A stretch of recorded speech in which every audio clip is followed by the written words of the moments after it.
আসসালামু আলাইকুম, কেমন আছেন সবাই?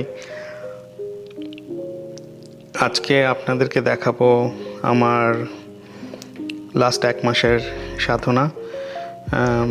অনেকগুলো চারা লাগিয়েছি একদম বীজ থেকে। সো ওই চারাগুলো নিয়ে আজকে আলাপ করব।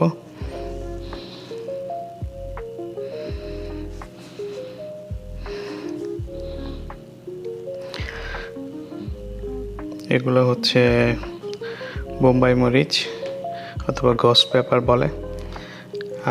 এই ছোটটা হচ্ছে আজি আমারেলো। এটা একটা পেরুভিয়ান চিলি, খুব বেশি ঝাল হয় না বাট টেস্টি। আচার বানানোর জন্য খুবই ভালো। It's has a good Frooti flavour, mango and passion fruit একটা ফ্লেভার, মিক্সড একটা ফ্লেভার আসে। এগুলো হচ্ছে ইন্ডিয়ান জাতের নর্মাল চিলিগুলো। এটা লম্বা চিলি লাগাতে অনেক দেরি হয়ে গিয়েছে আমার, অ্যাটলিস্ট আরও 2 মাস আগে লাগানো উচিত ছিল। এই ছোটোগুলো হচ্ছে ট্রিনিদাদ স্করপিয়ন বুচ, রাইট সাইডের ছোটোগুলো, আর লেফট সাইডের ছোটোগুলো হচ্ছে আপনার ক্যারোলিনা রিপার।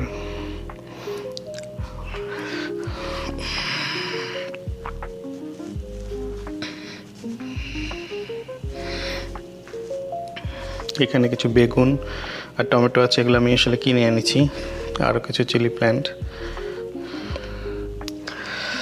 এইখানে হচ্ছে আমার মেইন সবজিগুলো, বেগুনটা কেনা, বাট এখানে করলা আছে, টমেটো আছে, টমেটোটা কেনা। ভিতরে লাউ আছে, লাউটা কেনা না, লাউটা আমি নিজে বানিয়েছি। করলা, এখানে জালি, তারপর দেখেন লাউটা অনেক বড় হয়ে গিয়েছে মাশাআল্লাহ। ইনশাআল্লাহ আর 2 সপ্তাহের মধ্যে ওয়েদার ভালো হয়ে যাবে, আমি দিয়ে দিব। এখানে কলমি শাক, এখানে জালি, সিম গাছ বেশ কয়েকটা সিম গাছ উঠিয়েছি। এখানে কিছু হার্ব, এর মধ্যে গোস্ট পেপারও আছে। এখানে আরও কিছু হার্বের মধ্যে একটা স্ট্রবেরি গাছ আছে। স্ট্রবেরি গাছটা অবশ্য আমি কিনে এনেছি। লাউয়ের চারা, আর বেশ কিছু দেশি বাংলাদেশি মরিচের চারা। এগুলো এখনও অনেক ছোট, হয়তো এন্ড অফ দ্য সিজনে কোনো ফ্রুটস পাবো। এই তো মোটামুটি এগুলোকে এখন হার্ডেনিং অফ করতে হবে।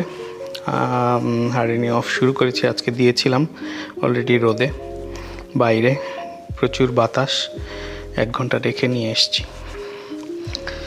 থ্যাংক ইউ ভেরি মাচ, সাথেই থাকবেন। ইনশাল্লাহ নেক্সট ভিডিওতে দেখাবো যখন প্লান্টেশন হয়ে যাবে।